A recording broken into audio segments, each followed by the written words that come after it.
Hello, and welcome to the Dark and Stormy Book Club podcast. This episode's going to be a little different.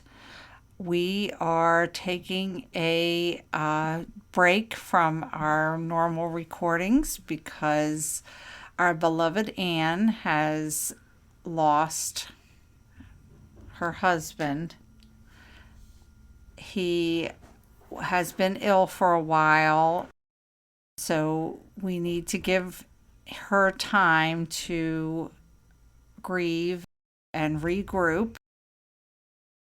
And we will give her as much time as she needs because we love her very much. So on this episode, Kathy found some interesting articles that pertain to the mystery genre, and we're going to go over those. I hope you enjoy it. Well, first we have a article that one of our friends of the show, Leslie KARST, one of our favorite people, she wrote this for crimereads.com, and she talks about what can cooking school teach a mystery writer. I'm going to just read some excerpts from this. This was put out on August 5th on crimereads.com. When I first set my sights on writing crime fiction, it was a no-brainer that it would have to be a culinary mystery. Not only have I been obsessed with food and cooking since my teens, but I even returned to school as an adult to obtain a degree in culinary arts. While working as an attorney, mind you, but that's a whole nother story. So what did the process of attending cooking school teach me about crime fiction in general that I might not have learned otherwise? Can studying culinary arts teach you to write a better mystery novel? I believe it can, and in my case, it most certainly did. She divided the skills into 5 culinary areas: culinary basics, sauces, seasoning, kitchen work, and presentation. Culinary basics. Every culinary student starts by taking an introductory class with a focus on food science and chemistry, meats, vegetables, and knife skills, and the various cooking methods: sautéing, braising, roasting, baking, etc. Okay, we are not editing this, so bear with us. And it is only after becoming familiar enough with these basics of food and cooking such that they become second nature to the cook that she can begin to insert her own individual touch into the dishes she prepares. The same is true for writing. One must master the basics such as grammar, punctuation, and sentence structure before moving on to full paragraphs. And without an understanding of plotting and tension, which I see as parallel to food chemistry, it's impossible to create an actual story. You know what I got out of that? When she mentioned knife work, I was like, okay, that fits with mysteries. Yes. And poisons. Yeah. Okay, so we're not writing these stories, so let's get back to what Leslie has to say about this. Sauces. A good sauce is often what separates the mundane from the magnificent in the world of cooking. When I learned the secrets of sauces in culinary arts school, it was as if a door had been opened into a previously locked room. For all at once, I'd been gifted with the ability to transform something as basic as a fried chop into a marvel of seared pork smothered in apricot brandy sauce. That sounds really good. Uh-huh. Similarly, the sauce of writing is what transforms a basic plot into a true story. But as when deciding on the proper sauce for that cut or meat or shape of pasta, the author must determine what sort of story it is he wants to tell: gritty and noir, or light and cozy, fast-paced and nail-biting, or humorous and sweet. And then you choose to sauce your meal or novel accordingly. Seasoning. This is similar to the sauce, but on a more detailed micro level. Seasonings spice up one's cooking by adding accents and delicate touches. In a mystery novel as well, the small touches of seasoning which the writer adds are what make the story jump from the page and cause the mystery to sizzle. It's the dropping of clues and red herrings and a character's manner of speaking or turn of phrase. Without proper seasoning, the story will be bland and lacking in flavor. That's very true. Kitchen work. There are few jobs more exhausting and hard on the body than working in a commercial kitchen, which I quickly learned in our cooking school's student-run restaurant. It's always hot, your back and feet continually ache. But the experience teaches you valuable lessons also applicable to the life of a writer, such as learning to write on a deadline and working with an editor who may have a very different idea than you about your work in progress. Deep breathing and meditation can benefit the line cook and the writer alike. And finally, presentation. The plating of a dish is one of the most important steps in restaurant cooking, particularly now in the age of Instagram and TikTok. Because simply tasting good is no longer good enough. You must sell your product by enticing diners to come to your restaurant. Do the colors pop? Are there varied textures and heights on your plate? Do the patterns and geometry please the eye? The plating and presentation of a dish corresponds to your cover and also to the marketing and publicity you do to convince people to actually buy and read the book. Does the design convey the genre and mood of the story you tell? And how's your social media presence? Are your Facebook and Twitter posts eye-catching and intriguing so that they entice potential readers? Okay, so I get that these parallels between culinary art school and mystery writing could be found equally well in many other types of schooling as well. Law school, for example, provided me with a host of skills I was able to later call on as an author of crime fiction. And I'm guessing the same would be true for a degree in engineering or medicine or sociology or political science or even French. But come on. And I can hear Leslie say that. But come on, don't you think that cooking school would be a lot more fun? And tasty. And tasty, true. Leslie KARST's latest book is called The Fragrance of Death in Her Sally Solari Mysteries. It just came out August 2nd, put out by Severn House. And she always includes recipes in her books. So... Yes, and we have featured one of her recipes in our Cozy Cuisine section in our newsletter. Go check it out. Mm-hmm. Leslie KARST is the daughter of a law professor and a potter. Leslie KARST waited tables and sang in a new wave rock band before deciding she was ready for a real job and ending up at Stanford Law School. It was during her career as a research and appellate attorney in Santa Cruz, California, that she rediscovered her youthful passion for food and cooking, and she once more returned to school, this time to earn a degree in culinary arts. Now retired from the law, Leslie spends her time cooking, cycling, gardening, singing alto in her local community chorus, and of course writing. She and her wife and their Jack Russell mix split their time between Santa Cruz and Hilo, Hawaii. Hilo! And she is one of the most interesting people and such a fun spirit. And Absolutely. I want to, an adopted sister. She's not old enough to be my mother, but oh my goodness. Yeah. Okay, the other article I found was in murder-mayhem.com. Riveting crime novels that reimagine William Shakespeare. This is by Harry Pearson, and it was published July 12th of 2022. William Shakespeare died over 400 years ago, yet the plays of the immortal bard continue to provide inspiration for movie makers, screenwriters, and of course, mystery authors. Some have borrowed phrases from his plays for titles, such as Agatha Christie's Taken at the Flood, lifted from a speech in Julius Caesar. Others, such as Dorothy L. Sayers, were so steeped in the Elizabethan playwright's work that his lines and phrases pop up in their books almost subconsciously. Many more have written tales based around his work.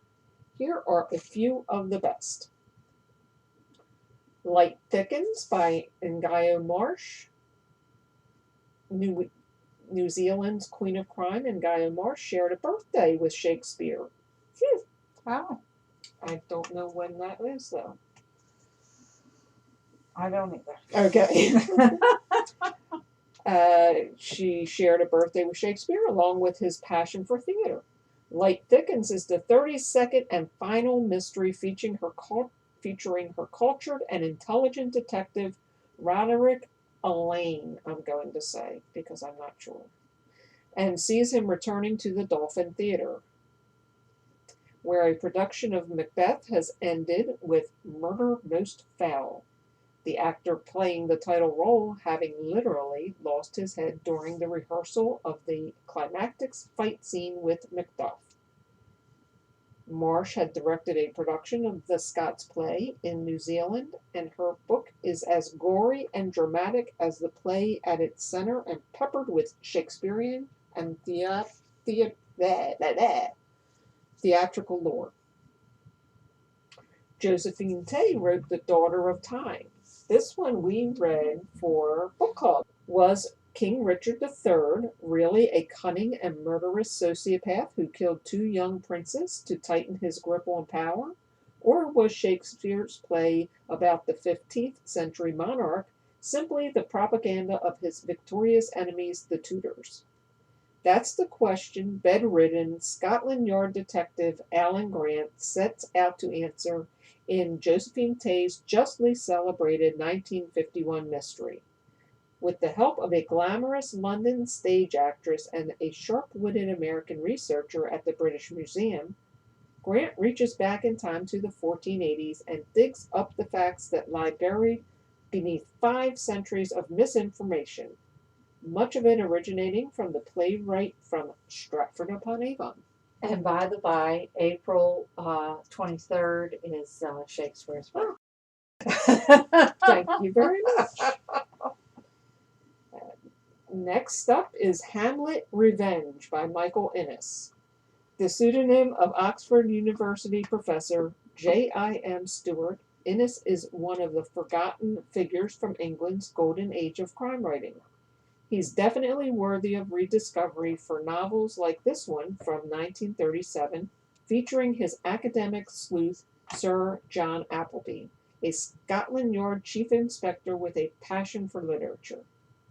Hamlet Revenge is set against the classic backdrop of a party at an English country house and follows the murderous events surrounding an amateur production of Hamlet, during which the Lord Chancellor of England is killed while playing the part of Polonius. Innes's tale is clever, funny, and filled with convoluted twists and literary references. I like convoluted twists.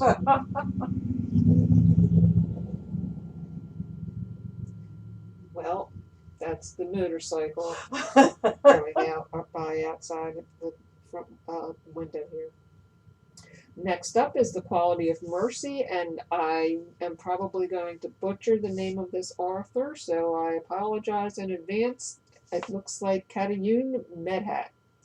So that's what we're going with. Kellerman is best known for her contemporary Los Angeles set detective novels featuring Peter Decker. But in the Kellerman. Who's Kellerman? This is wrong. Katayun is best known for her contemporary Los Angeles set detective novels featuring Peter Decker. But in The Quality of Mercy, she steps back in time to take readers on an entertaining route through Elizabethan London. The plot sees Rebecca Lopez, the daughter of a Jewish physician, escape from an arranged marriage by fleeing, naturally enough, since this is Shakespeare's England, disguised as a boy. She soon meets up with a headstrong young playwright named William Shakespeare. The mismatched couple finds themselves investigating dark deeds surrounding the court of Queen Elizabeth, where spies and conspiracies bubble like a witch's cauldron.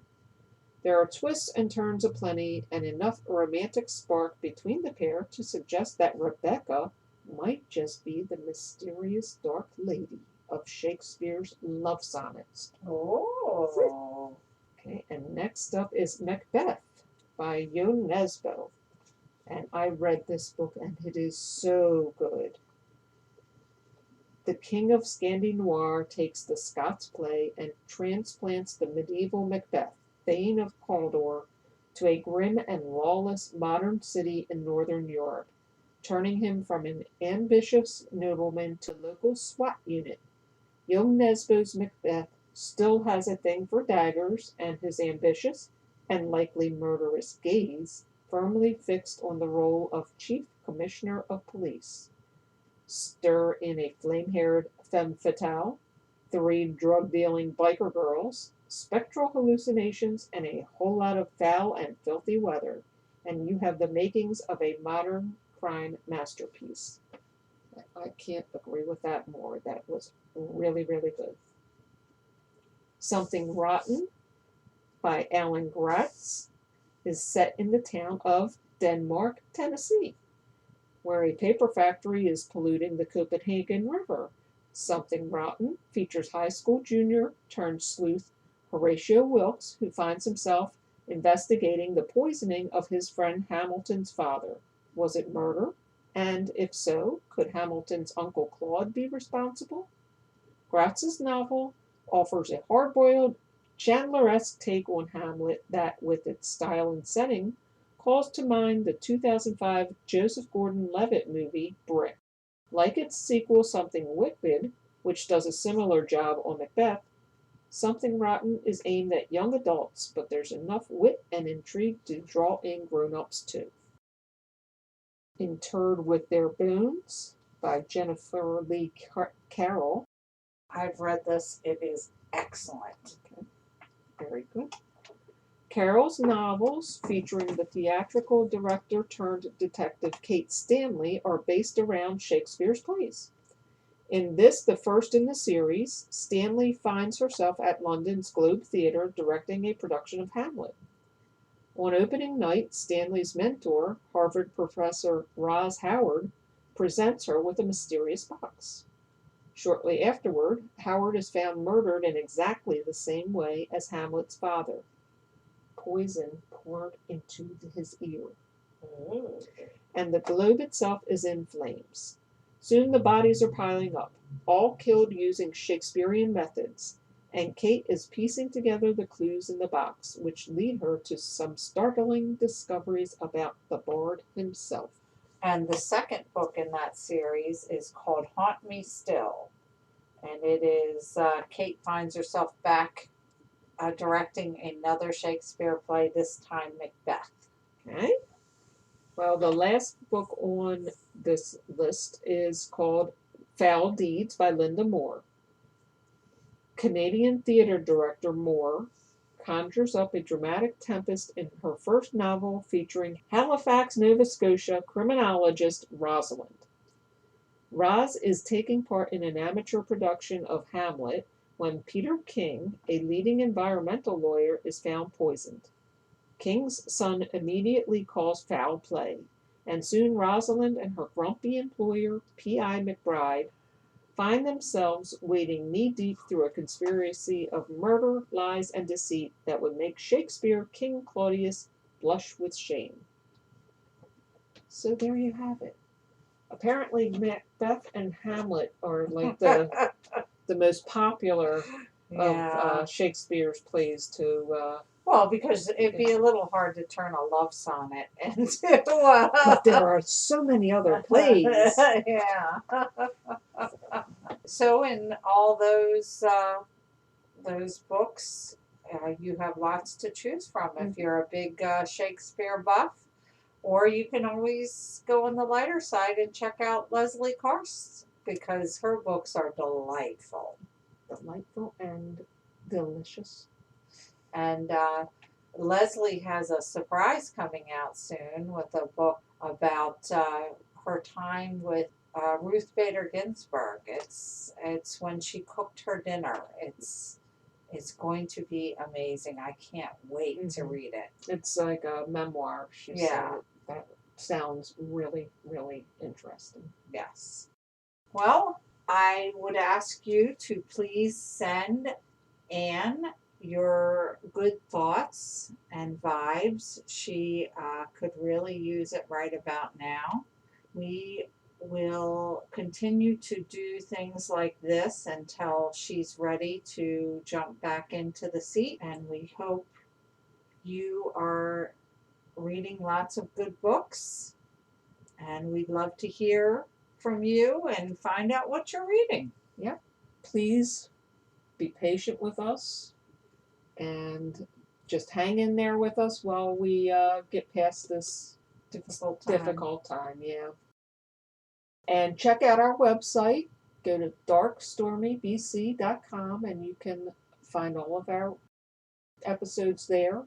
You can sign up for our newsletter there. Try to get that out every month. Let's see if you want to send in some reviews of books you're reading, or maybe you want to drop a note to Anne. That would be lovely. She'd certainly appreciate it. Our email address is darkandstormybookclub@gmail.com. And I think that's about all I've got on my plate right now. I think so. So we will be here next week With something. With something. And remember, life would be boring without a little mystery. Bye.